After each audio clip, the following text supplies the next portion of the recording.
ये चार बातें बहुत जल्दी मन को प्रभु में लगा देंगी। अगर आप पकड़ पावे, ना पकड़ पावे तो भोगे, फिर आपका मन आपको जलाएगा, फिर आप रोएंगे, चिल्लाएंगे, भागेंगे।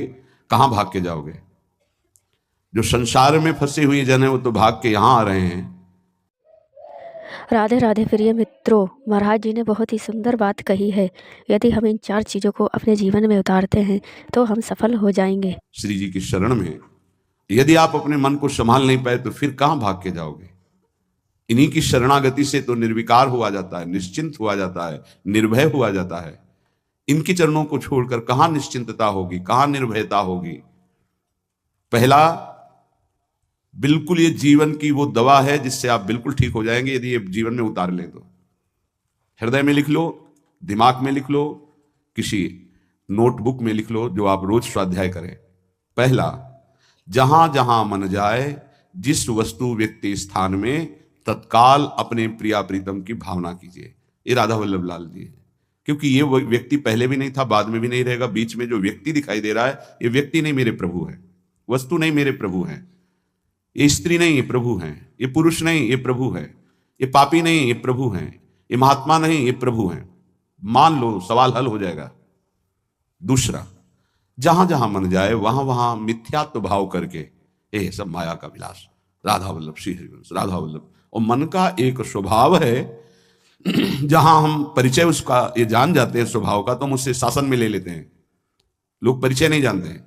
जीव ही आप जानेंगे, ये भागाते हुए आ जाएगा। इसको सेकंड में भी कम समय में अधीन किया जा सकता है, और पूरा जन्म लग जाएगा फिर भी अधीन नहीं कर पाओगे। बात को समझिए। ये एक सेकंड में विश्व ब्रह्मांड में कहीं भी यदि इसका परिचय है, वो तत्काल पहुंच जाएगा। वायु भी इसके समान वेगवान नहीं है मन। अगर अमेरिका गए हैं, आपने वो दृश्य देखा है, कोई एरिया, महल, घर, जो भी, एक सेकंड के कम हिस्से में वो पहुंच जाएगा।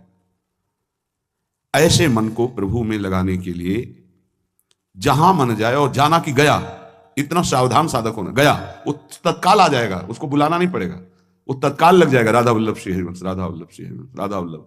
हो सकता है 5 बार न कहे पाओ, फिर भाग जाए, फिर उसे लाना है। इसे कहते हैं अभ्यास योग। अभ्यास योग युक्तेन चेतसा नान्यगामिना। एक दिन ऐसा आएगा, नान्यगामिना, ये जाएगा ही नहीं, ये नहीं जाएगा। फिर दिव्य शाश्वत परम पुरुष की प्राप्ति इसी से हो जाएगी। तीसरा, हमारे मन में जो सही स्फुरणाएं हो रही हैं, उसका सपोर्ट जरूरी है। विरोध से ही मन केवल काबू में नहीं होता है, सपोर्ट जरूरी है। अब सपोर्ट शब्द से कितना मन प्रसन्न हो रहा है, हर्षित हो रहा है, उस बात का सपोर्ट जो गुरुवाणी, शास्त्र, संतजनों की वाणी, उसके अनुकूल वो बोल रहा है। चलो आज हम तुम्हारी बात पूर्ण कर देते हैं। वो कहता है मुझे आज मीठा खाने की बहुत इच्छा है। ठीक है, हम श्री जी को भोग पधराते हैं, नाम कीर्तन करते हैं, आचमन कराते हैं, फिर उसको पा लेते हैं। बिल्कुल वो आपको भजन में विरोधी भाव नहीं पैदा करेगा। कहीं कहीं मन को सपोर्ट करना है, वो कहीं कहीं शास्त्र सम्मत गुरु आज्ञा के अंतर्गत सपोर्ट जरूरी है, जरूरी है। बिल्कुल विश्वास मानिए, ये 4 बातें जो बता रहे हैं, ये जीवन की धरोहर है जो आपको दे रहे हैं। चौथी बात, जो शास्त्र विरुद्ध दोष वाली सलाह दे रहा है, बिल्कुल नहीं, बिल्कुल नहीं, बिल्कुल नहीं। जैसे वो जरूरी है सपोर्ट, ऐसे बिल्कुल सपोर्ट नहीं, बिल्कुल सपोर्ट नहीं, बिल्कुल नहीं। अब वो आपको जलाएगा। जैसे सपोर्ट शब्द से हर्षित हो गया, ऐसे बिल्कुल नहीं शब्द से वो शोकित हो जाएगा। अब आपको उदास कर देगा। जब उदास वो होगा तो आप उदास हो जाएंगे, कहीं मन नहीं लगेगा। आपको लगता है अब तो जीवन बेकार हो गया। तो मन लगना ही जीवन है क्या? अरे अभी आप समझे नहीं। सोहम तवै आश्रितः, मैं प्रियालाल के आश्रित हूं। तो तन वांग मनोभिर, अगर ये नहीं लग पा रहे हैं तो मैं स्वयं प्रियालाल के आश्रित हूं। ये मुझे कैसे भ्रष्ट कर सकता है? तन वांग मनोभिर, शरीर, वाणी और मन, ये हम समर्पित कर रहे हैं। तो शरीर, वाणी, मन, ये तीनों धोखा दे रहे हैं। शरीर बीमार हो गया है, जबान खराब हो गई है, मन गलत चिंतन करा रहा है, तो हमारा बाल बांका भी नहीं कर सकता, क्योंकि सोहम तवै वाश्रिता, मैं स्वयं प्रियाजू की शरण में हूं। उपासक ये 4 बातें नोट कर ले, बहुत ये जीवन के लिए अत्यंत लाभदायक है। जब आपका मन आपको परास्त कर रहा है, जला रहा है, वो जलन सिर्फ मन को प्राप्त हो रही, आपको नहीं। आप बिल्कुल दूर हैं, आप दृष्टा हैं, आप साक्षी हैं उसके, आप स्वामी हैं उसके। यदि आप स्वीकृति नहीं देंगे तो आपसे पापाचरण नहीं करा पाएगा। आपको डरना नहीं कि अब मन में काम आ गया, क्रोध आ गया, अब तो मेरी दुर्गति हो जाएगी, बिल्कुल नहीं। देखो देखो जरा इस पर विचार करो। क्या शरीर को त्याग देने से परम पद मिल जाएगा? दुखों की निवृत्ति हो जाएगी? क्या निर्विकारता आ जाएगी? नहीं। ऐसे शरीर को नष्ट करने वाले को प्रेत योनि मिलती है। प्रेत योनि महाभयानक कष्टदायी, जिसमें वो दरिया के समीप रहते हुए बूंद पानी नहीं पी सकता, केवल वायु भक्षण करके वो जलता रहता है। कितने समय तक इसकी कोई सीमा नहीं है, युग युग बीत सकते हैं। ये मन जिसको तुमने अपना माना, कितनी दुर्गति का रास्ता चयन करा दिया। उपासक मस्ती सीखे। अरे चाहे गृहस्थ हो या विरक्त हो, भगवद आश्रित मस्त रहना सीखो। सदा रहो अलमस्त, नाम की धुन में हो जा मत वाला। निरंतर नाम, क्या फर्क पड़ता है मन सही है या गलत, क्या फर्क पड़ता है? क्यों? क्योंकि मैं स्वयं प्रभु के आश्रित हूं। मैं सच्चिदानंद का सच्चिदानंद अंश हूं। ना मैं कभी दूषित था, न दूषित हूं, न दूषित रहूंगा, और ना सृष्टि में किसी की सामर्थ्य है कि मुझे दूषित कर सके। इंद्रियां दूषित हो सकती हैं, मन दूषित हो सकता है, क्रिया दूषित हो सकती है। अब हम प्रभु के बल से इन इंद्रिय, मन और शरीर के दोषों का नाश करूंगा, ना कि इनके अनुसार चलूंगा। ये उपासक का स्वरूप है। व्यथा इंद्रिय प्रमथन स्वभाव वाली, मनुष्य प्रमथन स्वभाव वाला, इनके मथित होने पर, मनमथ नाम है काम का, वो इनमें बैठ करके ऐसा प्रमथन करता है, ऐसी व्यथा उत्पन्न करता है कि साधक का तदात्म भाव होने के कारण वो असहनीय हो जाता है और वो गलत संकल्प और चेष्टा में उतर जाता है। इसी को सह गया सो महापुरुष। यम ही न व्यथयन्ते ते पुरुषम पुरुषर्षभ।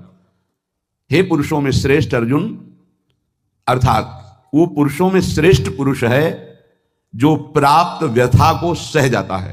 इंद्रिय मन के द्वारा विकारात्मक पीड़ा को बिना किसी से राग द्वेष किए चुपचाप सह गया। ये भगवान की विशेष कृपा उस पर।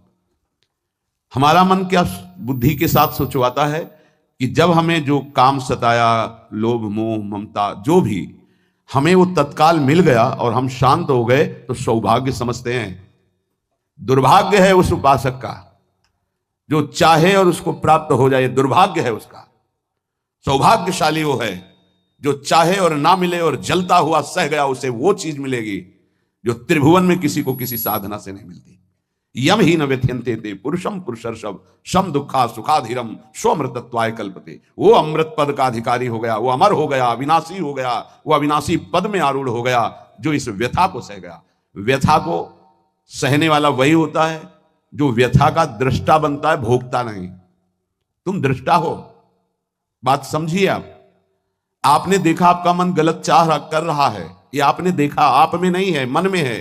पर कहने को होता है कि मेरे मन में दोष आ गया, लेकिन मेरे मन में नहीं, वो मेरे में आ गया, मैंने स्वीकार कर लिया। यही दुर्दशा है माया के द्वारा की गई। इसी का नाम जड़ चेतन ग्रंथि है। यही चिज्जड़ ग्रंथि है जिसका नाश करते हैं वेदांत के द्वारा, भक्ति के द्वारा, योग के द्वारा, कर्म योग के द्वारा, सत्संग के द्वारा, शास्त्र स्वाध्याय के द्वारा। आपको विविध शास्त्रों का सार 5 मिनट में मिल गया। जो जीवन भर प्रयोग किया गया शास्त्र स्वाध्याय करके संतों की कृपा से, वो 5 मिनट में मिल गया। अगर इसे स्वीकार कर लें तो बहुत जल्दी आप महात्मा बन जाएंगे, चाहे गृहस्थ में हो या विरक्त में। महात्मा का संबोधन स्थिति से है, बाहरी किसी पद पदवी से नहीं। स्थिति होती है, उसे महात्मा कहते हैं। महात्मा शब्द भगवान के आगे भी लगता है, महात्मा श्री कृष्ण, ऐसा कई बार महाभारत में संबोधन हुआ। महापुरुष भगवान को कहते हैं, वंदे महापुरुष ते चरणारविंदम। जो भगवान में तन्मय हो गया वो महात्मा, जो भगवान में भगवत भाव को प्राप्त कर लिया वो महापुरुष, अर्थात भगवान और भगवान के जनों में अभेद स्थिति हो जाती है। अगर ये आज जो चर्चा हो रही इसको आप अपने जीवन में नहीं धारण कर पा रहे तो दुर्भाग्य है, जलोगे, रोगे, परेशान कर देगा तुम्हें मन। इसको बहुत बार सुनना। एक एक शब्द ये अमृत है, ये जीवन का सार हम आपको बता रहे हैं। मन से लड़ने की ये युक्तियां हैं जिससे साधु अपने मन को भगवान में लगाकर शांत करता है। जब हमारा मन भगवन्मय होने लगता है तो उसमें भाव का प्रादुर्भाव हो जाता है। फिर ये जो अभाव है, इसी से कामनाएं प्रकट होती हैं। शब्द को पकड़ना, मन में सुख का अभाव ही भोगों की कामना पैदा करता है। मन में भगवत भाव ही निर्विकारता की स्थिति प्रदान करता है। जब आप इन 4 सूत्रों का प्रयोग करके मन को भाव में ले आएंगे तो यही मन जो आपको रुलाता है यही नचा देगा। पायो जी पायो मैंने राम रतन धन पायो, नाच पड़ोगे कि वस्तु अमोलक दी मेरे सतगुरु, निष्दिन बढ़त सवायो, रात दिन आनंद बढ़ रहा है, सदगुरु ने निहाल कर दिया।